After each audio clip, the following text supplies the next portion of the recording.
Councillor North. 4. 4. Thank you. Oliver. 4. Prendergast. Against. Rice. Against. Ruggiero Chaka.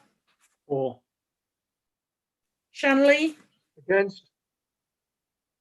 Stania. Against. Steers Hanscom.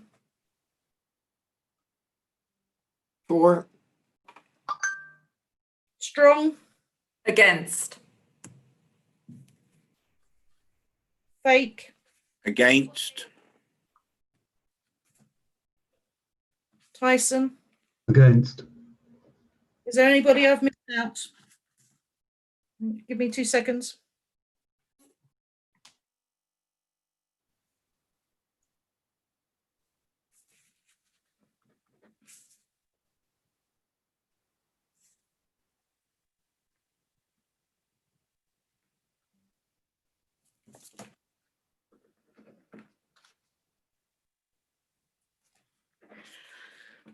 Okay, the results of the recorded vote are 17 for, 22 against, and 2 abstained.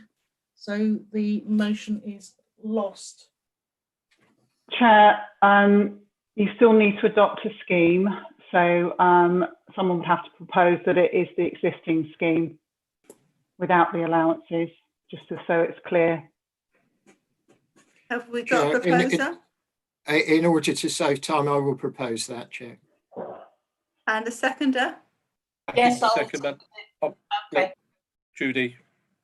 Or Paul, or both, or everybody. I think it was Paul.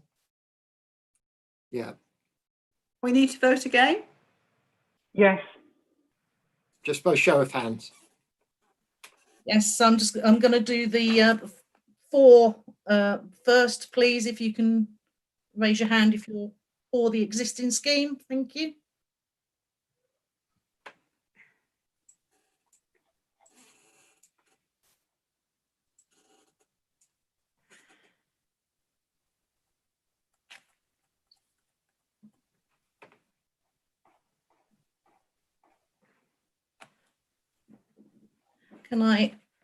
I'm just going to clear this, and if I can ask you to, those who wish to vote against the existing scheme.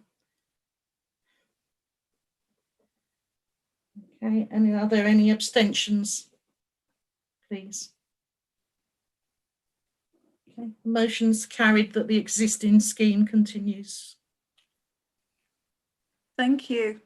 It's now time for our break, and we'll return promptly at 9:25, please.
I'm back, Madam Chairman, just to let you know.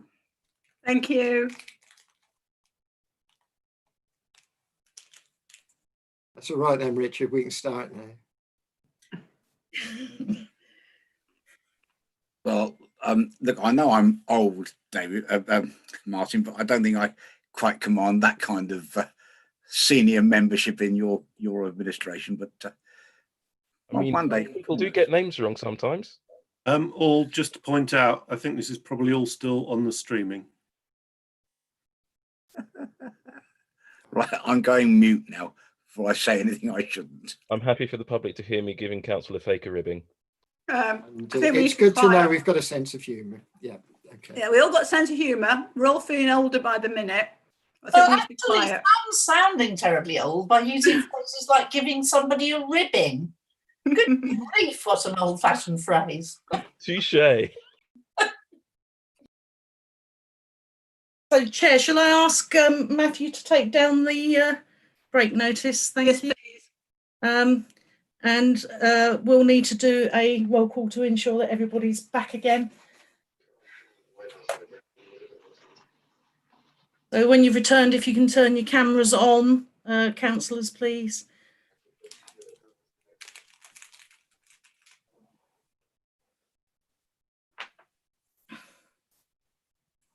I'm just waiting a few seconds because I can see a few cameras are still off.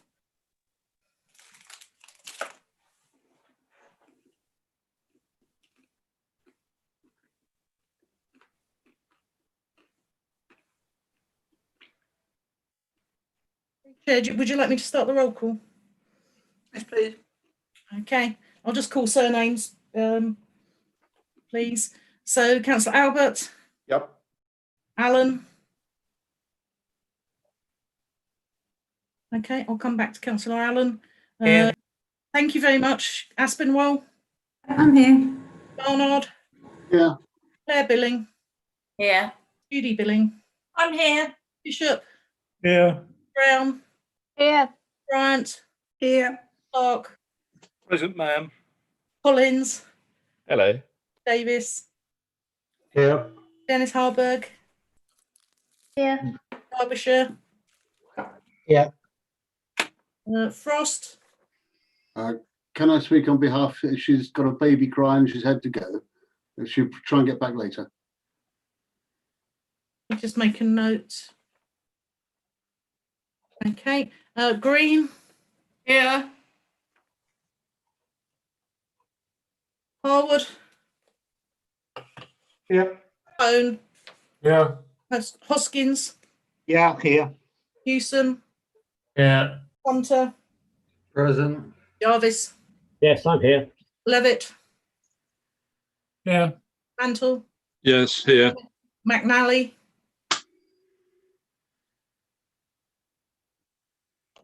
Councillor McNally. Here. Thank you very much. Moody. Here. Morris. Yes. Muir. Here.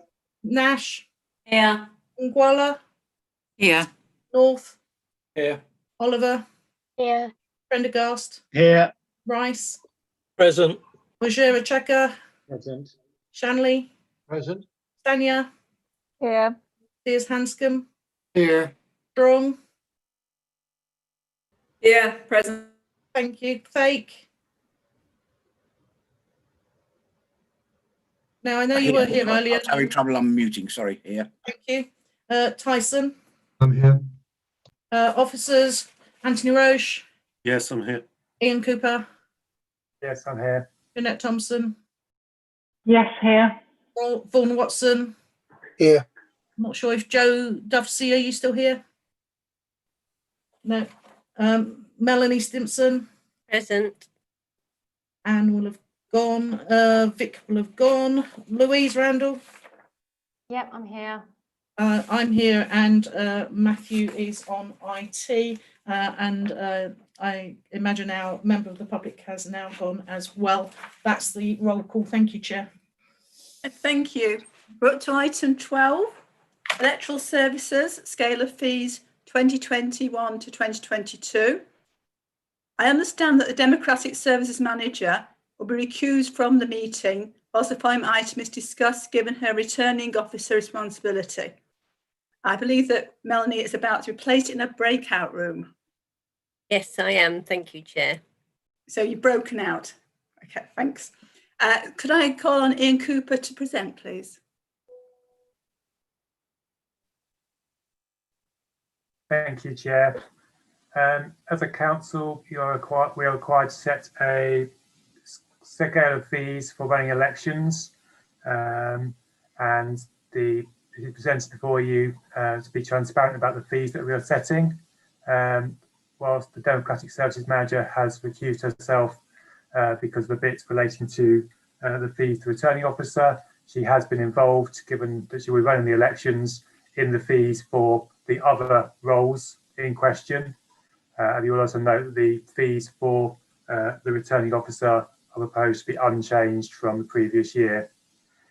In relation to the other fees, as covered in paragraphs 8.1 and 8.2, it is important that the fees are at a level where we can attract people to take on the roles that are crucial for running the elections, and therefore as part of that, it's the case of looking at what others are paying to make sure they're kind of in line with those. So where those fees have been found to be behind others, we have looked to increase those, but where they are ahead or in line with already, they have been frozen at current levels. We've also looked to try and simplify those fees in some cases, just to make it easier, more transparent for the people involved in those roles. That therefore sets out sort of scope of the report, and you'll note in the appendix that it details all the fees with comparators to the previous year. And that is the recommendations I've set out before you, which is to recommend to agree the scale of fees as set out in that appendix. Thank you. Thank you, Ian. Can I have a proposer, please? Yes, Chair, I'm happy to propose that. I think in view of the answer I gave to the question earlier in the meeting, members will realise how important it is that we have the appropriate staff paid at the appropriate rate for the election whenever it does take place. And therefore, I think it's very important that we pass the recommendations unamended. I believe Councillor Clark will be seconding. Councillor Clark? Correct, Mr. Chairman. Madam Chairman, I have pleasure in seconding.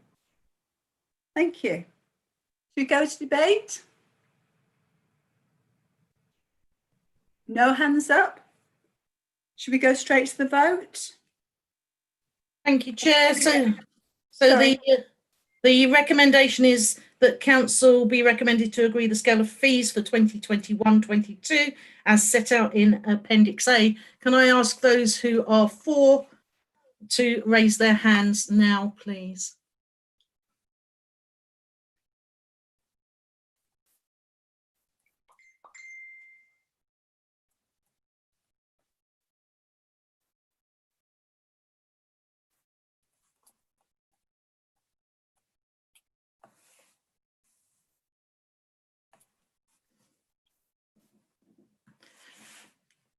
Thank you.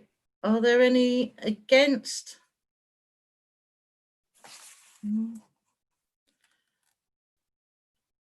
Okay, are there any abstentions? Okay, that's carried. Thank you, Chair. Thank you. Can we just wait till Melanie returns to the main meeting?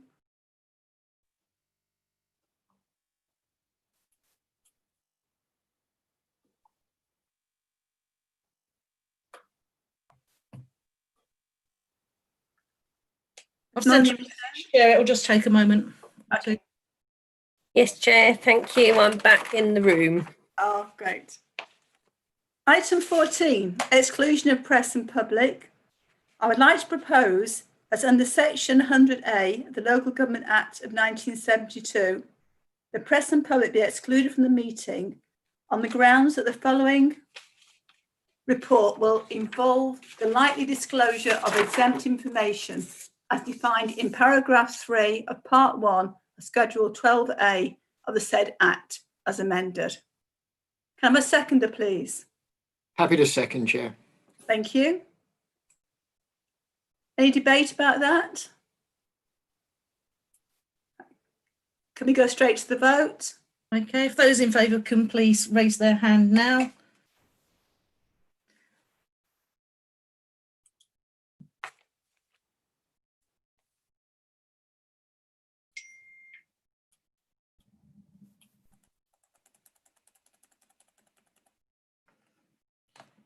Are there any, and let me clear that, are there any abstentions? Sorry, anyone against?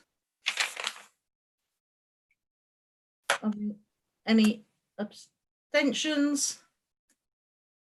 Okay, that's carried, Chair. Thank you. You will now be sent an invitation to the Part 2 breakout room. Please put join. Do not leave the whole meeting.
Matthew, could you take the holding card down, please? Thank you.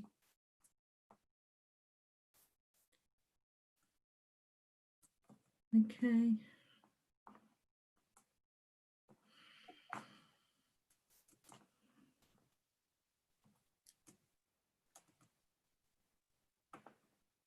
Okay, Chair, would you like me to undertake a roll call? As I said that, I was muted. Oh, Yes, right, please. okay. And Matthew, just to make sure everybody's back, could you just arrange to close the breakout room completely, please? Thank you. That's now closed. Thank you, Hilary. Thank you. Okay, so we'll run through the names by surname again. Thank you. Councillor Albert. Yep. Alan. Yes. Aspinwall. Yeah. Barnard. Yeah. Billing. Claire. Can you make sure she can come back into the meeting?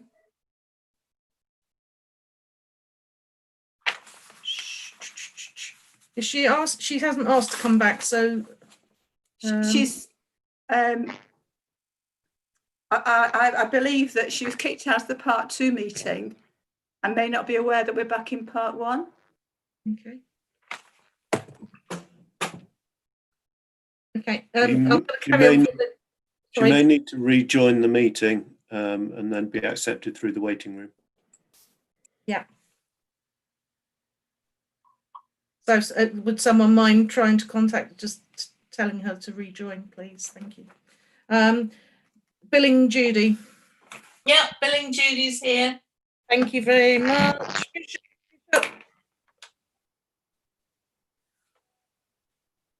Councillor Bishop. Here. Never mind. Brown. Here. Bryant. Here. Clark. Here. Collins. Hello again. Davies. Yeah. Dennis Harburg. Here. Derbyshire. Yeah. Cross. Present.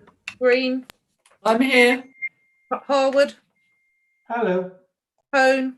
Here. Hoskins. Yeah, here. Houston. Here. Hunter. Present. Jarvis. Yeah. Levitt. Yeah. Mansell. Councillor Mantle. Yeah. Here. Thank you. We unmuted. McNally. Yeah. Moody. Yeah. Morris. Yes. Muir. Present. Nash. Present. Ngwala. Here. North. Here. Oliver. Here. Prendergast. Here. Rice. Present. Checker. Present. Shanley. Councillor Shanley. Yes, here. Thank you. Stania. Present.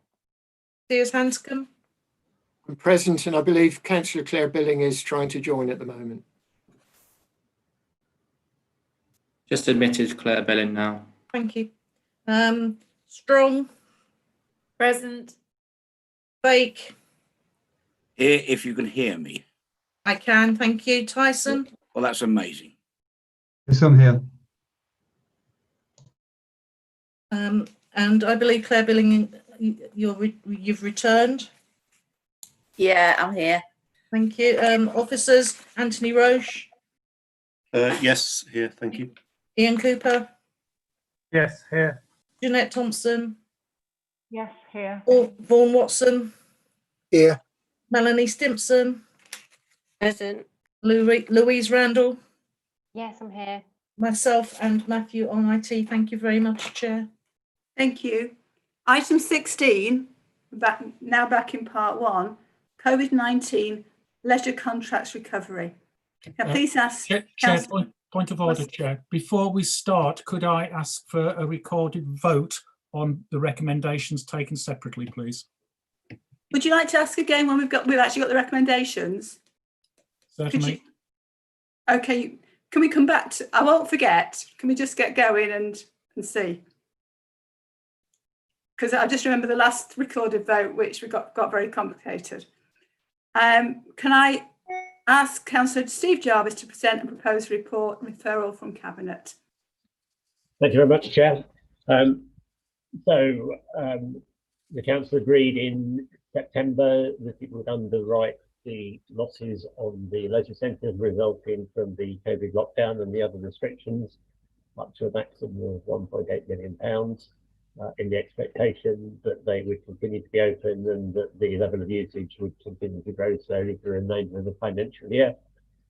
Since then, as we're all aware, we've seen a lockdown in November when the leisure centres were closed for a month. They then reopened in December and were then closed again from the 20th of December.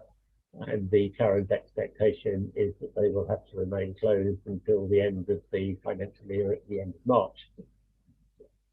So instead of there being a slowly increasing income in the months of November to March, we've seen some income in December, but no income at all in November or January, and forecast to be none in February or March either, which means that the level of losses on the centres will exceed the 1.8 million that was agreed by the council in September. There's been investigation of alternative means of alternatives that could be adopted rather than underwriting the losses on the contract. But that investigation makes it clear that if we are committed to continuing to deliver the sort of leisure facilities that the council has built up over a number of years and has provided valuable facilities to the people of North Hertfordshire and generating some income for the council at the same time. And if we are continuing to do that, the most effective way of doing that in the short term is to underwrite those losses. I would therefore like to propose the recommendation set out. So we have on the order page that we have recommendation 2.1 that the council supports the continued delivery of leisure facilities in the district to support the health and well-being of our residents. And that is the fundamental decision that we're taking here tonight. And then we have the recommendations that we've approved in part 2, which I understand will now become the part 1 recommendations. So Hilary, can you read the rest of the recommendations for us, please? Can I just have a seconder first of all? They probably need to know what they're seconding, don't they? Okay. Okay. So it's as Councillor Jarvis has just mentioned, plus that financial support is provided on an open book basis to SLL to enable the leisure facilities to be open when COVID-19 restrictions allow. The support provided will reimburse any losses. The support to SLL in 2020-21 is forecast to be 2.45 million, assuming the leisure facilities will now remain closed until the 31st of March 2021. Future levels of support will depend on any further restrictions and the speed of recovery. It is assumed to be an additional £2 million in 21-22, but realistic scenarios show that it could be as low as 1.3 million in 21-22, with no further restrictions, or as much as 4.4 million across 21-22, 3.1 million, and 2022-23, 1.3 million. 2.2, that the council notes that the cost of not supporting SLL and closing the facilities could be as high as the cost of providing support. 2.3, that following an initial payment to cover losses to date, payments to SLL are made on a monthly basis following submission of management accounts showing the extent of any losses. These accounts will be reviewed by the Service Director Place in consultation with the Service Director Resources, Executive Member for Environment and Leisure, and Executive Member for Finance and IT. The affordability of payments will be kept under constant review by the Service Director Resources in consultation with the Executive Member for Finance and IT. 2.4, that the Council notes that in the event of higher levels of support being provided, budget savings in future years, 2022-23 onwards, will need to be delivered more quickly than currently forecast.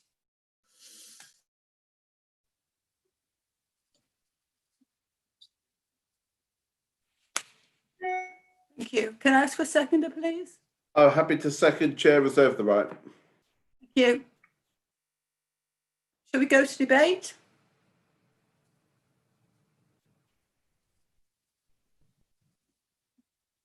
Councillor Levitt. Yeah, yes, thank you, Chairman. As previously, and as within my right, with any time an item on the agenda comes up, I would like to ask for a recorded vote. However, there is a slight point of order in the recommendations that 2.1 in the current recommendations on item 13 should still stand, i.e. that the council supports that's continued delivery of leisure facilities in district, and the recommendations from this part 2 become 2.2 to 2.5, not 2.4.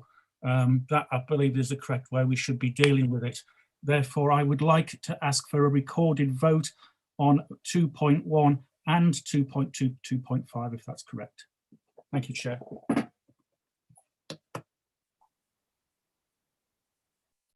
Okay, I've taken legal advice. You can have separate votes. And you can have recorded votes. Does that basically mean that we've only got 2.3 and 2.4 that you've not mentioned? Chair, what I was trying to say was we take the item 13 2.1 should still stand. And then the recommendation 2.2 is to approve the recommendations of part 2. Those recommendations would therefore become 2.2 to 2.5, not 2.1, etc. What I'm proposing is that we take 2.1 as a recorded vote, and then the recommendations from part 2 as a single recorded vote. Is that clear? I get that. Clear, yes. I understand as well, Chair. Thank you. The debate. Councillor Morris. Thank you, Chair. I just have a question and also a supplementary question. I'm just curious, why are the public not allowed to know, even roughly, of the vast amounts of their money that the council is planning to spend in bailing out Stevenage Leisure Limited? And my supplementary question, which I'll ask now if I may, would a substantial part of the money that's being spent in bailing out Stevenage Leisure Limited be lost if Stevenage Leisure Limited went into administration? Thank you. Who would like to answer that? Councillor Albert? If Mr. Cooper would like to pick that, or Mr. Watson would like to pick that up, I'll summarise later.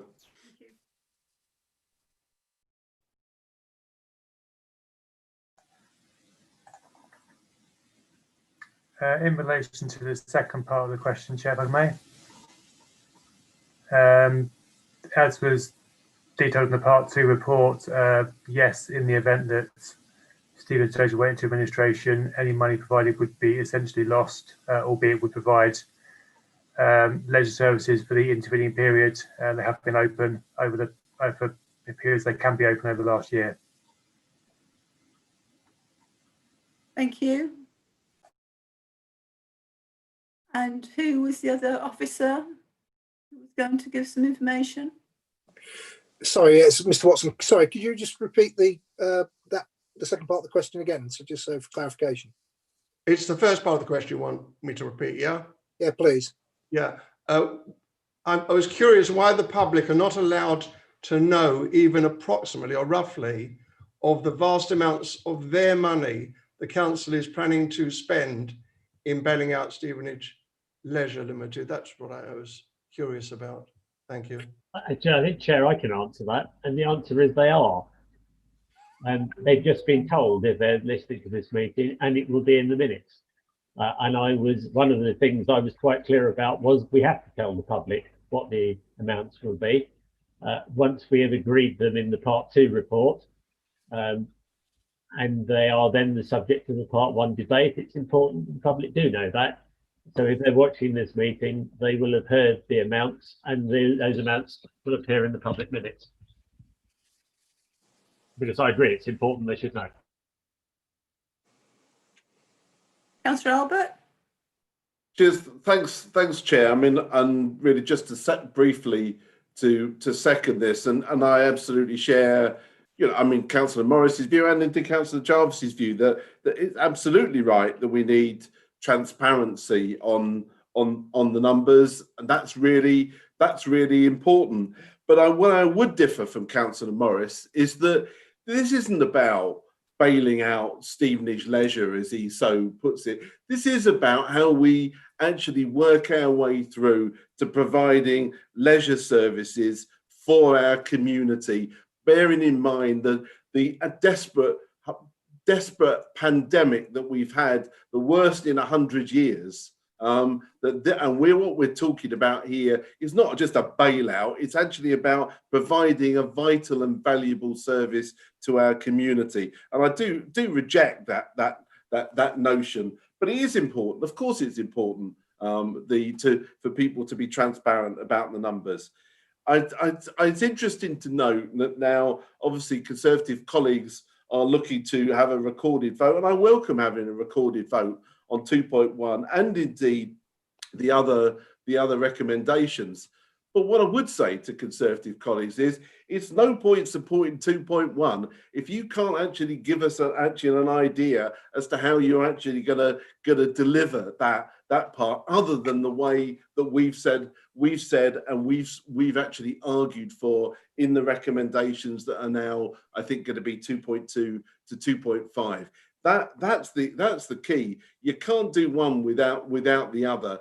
And I would challenge obviously colleagues to actually tell us what they would do differently, because we believe what we've done is the right way forward, the costed way forward, the sensible way forward. Yes, as I said earlier, it comes with risks and challenges, but we do think that this is the most sensible, practical solution.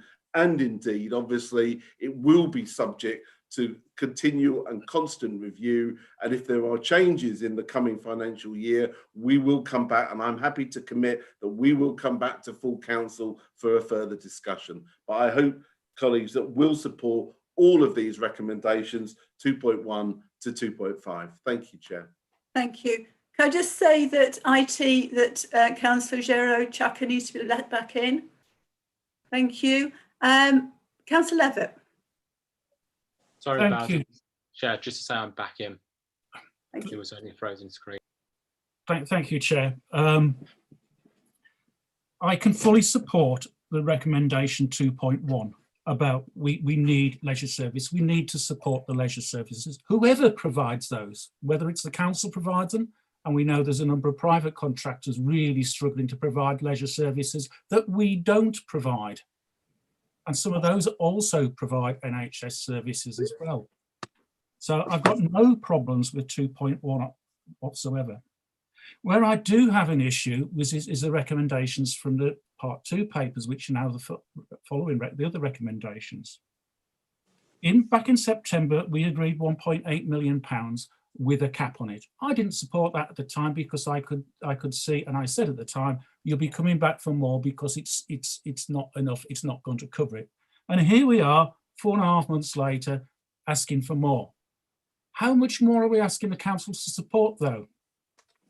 We've had the figures read out. It could be as low as 1.3. It could be as much as this. It could be that. When we had the numbers up and we talked about it in Part 2, Stevenage Leisures, the contractor we employ to run the services, of best case is £3.77 million over the next couple of years. The worst case is £6.83 million over the next couple of years. But we haven't put a cap on it this time. It's an open-ended book. It's an open-end, it's a blank check. We could spend all that money. We haven't put a cap on it. Yes, we've said we'll come back and review it, but when? What's the trigger to come back? We had the 1.8 million cap, that triggered the comeback that time. We haven't got it this time. That's why I can't support that bit. If we end up spending that much money, and I sincerely hope we don't end up spending that much and we keep it as low as possible to support these services, it's going to have a significant impact on our budgets for the next 2 to 3 years, particularly next year. We heard earlier on this evening about some of the services are really struggling to help us recover from COVID. CAB are struggling for 50 grand, not millions, £50,000. Those of you that were overviewing scrutiny the other night would have heard from the survivors against domestic abuse, who've now gone up from 2 to 20 refuges. £180,000 they're struggling for, they haven't got it. That's why we need to make sure we don't overspend on one particular thing. We don't put all our eggs in one basket. We need to make sure we've got enough there for everybody. That's why we need a cap. That's why we need to be sensible. If we could do that, if we could put a cap, if we could agree to come back at a certain point, I'll support that, but I am not supporting open-ended. I'm not going to say we shouldn't. So I'm not going to vote against it. I'm not supporting it, so I'm going to abstain. And I think that is a sensible way forward. Give us a figure, please, and then we can take it from there. Thank you. Any other contributions before we come back to Councillor Jarvis? Okay, Councillor Jarvis. Thank you, Chair. I think that the significant issue we have to recognise here is that if we support 2.1, if we believe that we want to continue to deliver leisure facilities to the people of North Hertfordshire, at the present circumstances, we have no alternative other than to support the other recommendations. There's been no suggestion as to how we can provide the support that we necessary to keep those facilities in existence, other than the plan that is set out in the other recommendations. Now, various members have said that the future is uncertain, and the future is always uncertain, but it is uniquely uncertain at the moment. We are in unprecedented circumstances that I guess we hope we will never see again. It's impossible to say exactly what's going to happen, but we put a plan together that we think addresses what we think is likely to happen, and that will achieve the result that apparently we all want with the resources that are available to this council. Now, there is no half measure in that in those terms. We cannot half support one of our leisure centres. You can't keep half a swimming pool able to be opened.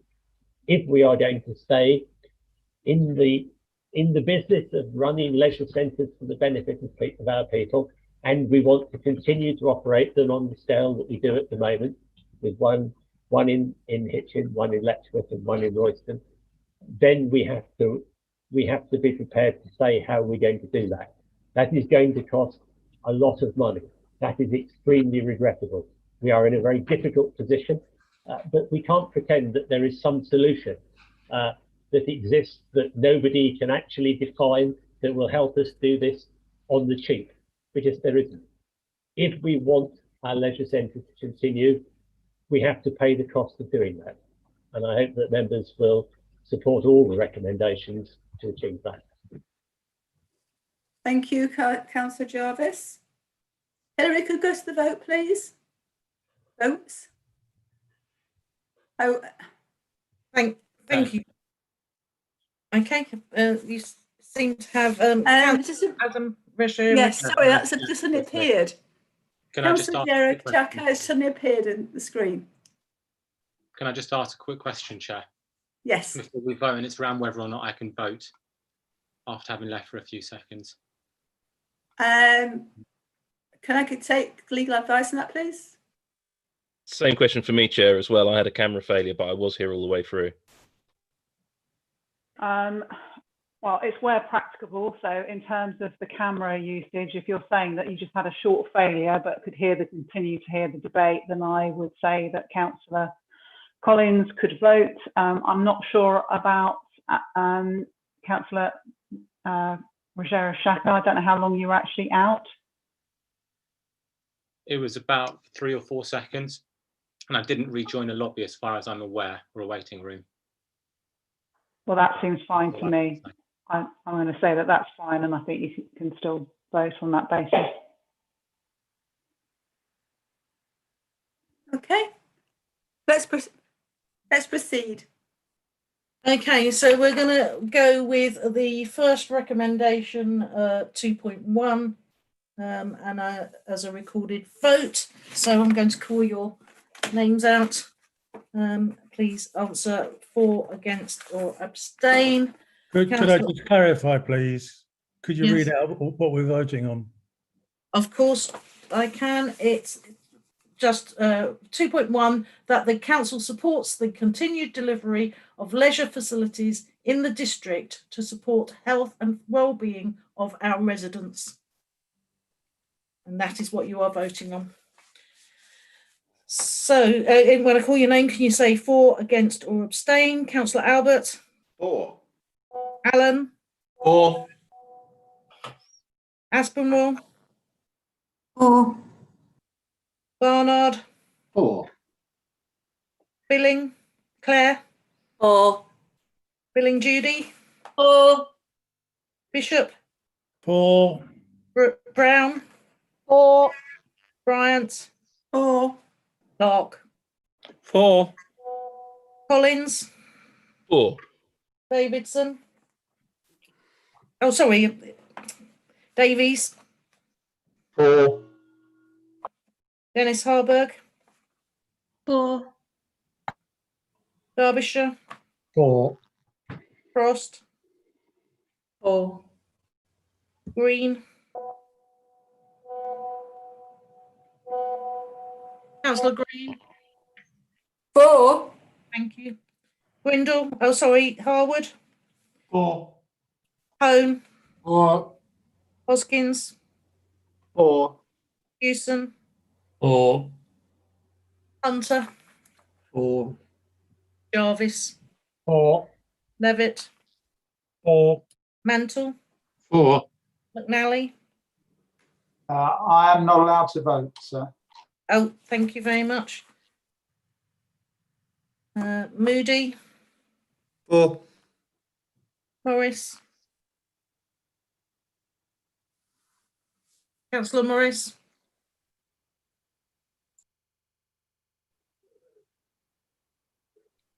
Can you hear me, Councillor Morris? Are you still here? Thank you. Muir? For. Nash?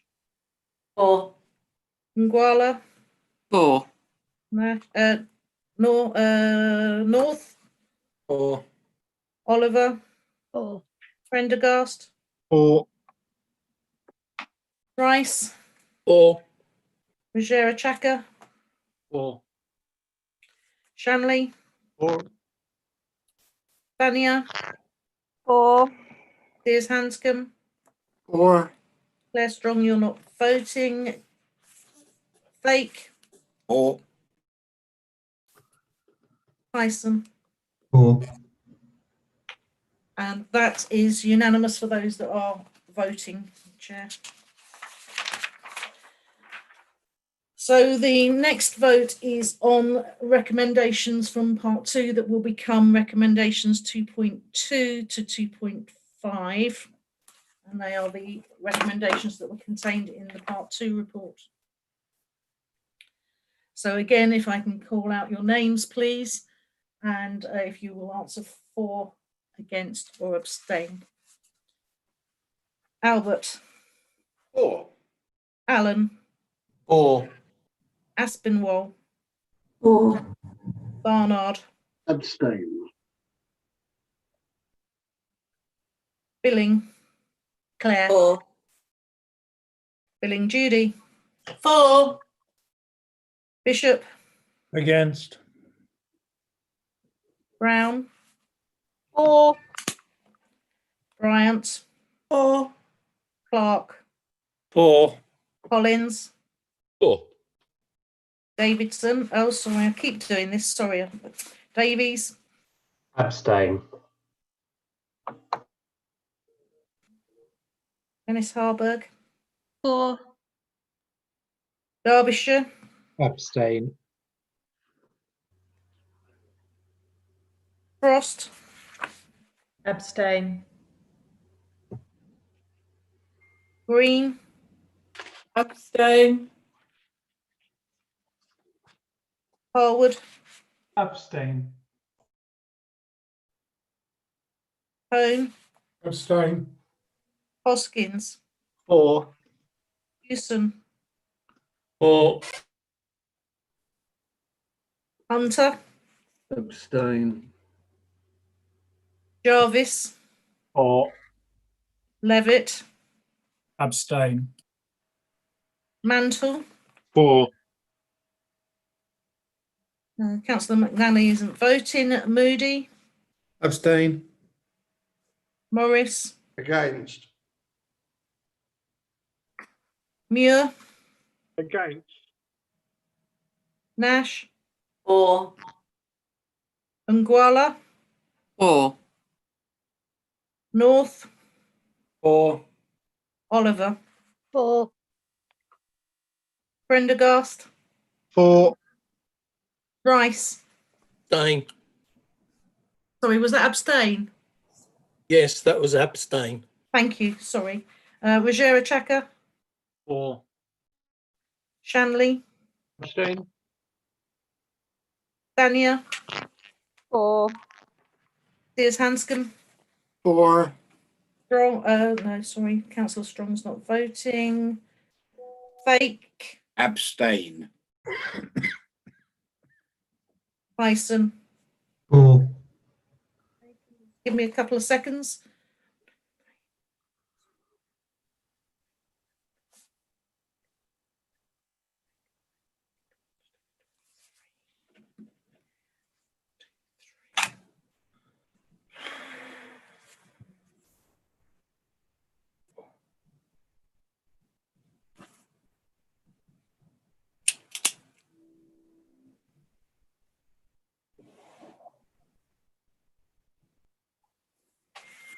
So the result of that is 23 for, 3 against, 13 abstain, so the motion's carried. Thank you, Hilary. That ends this evening's business. I'd like to thank Rosie Water, who has talked to us about the citizens' advice, and the officers and the members. I will close the meeting at 22:55. Thank you. Thank you. Good night. Good night. Night.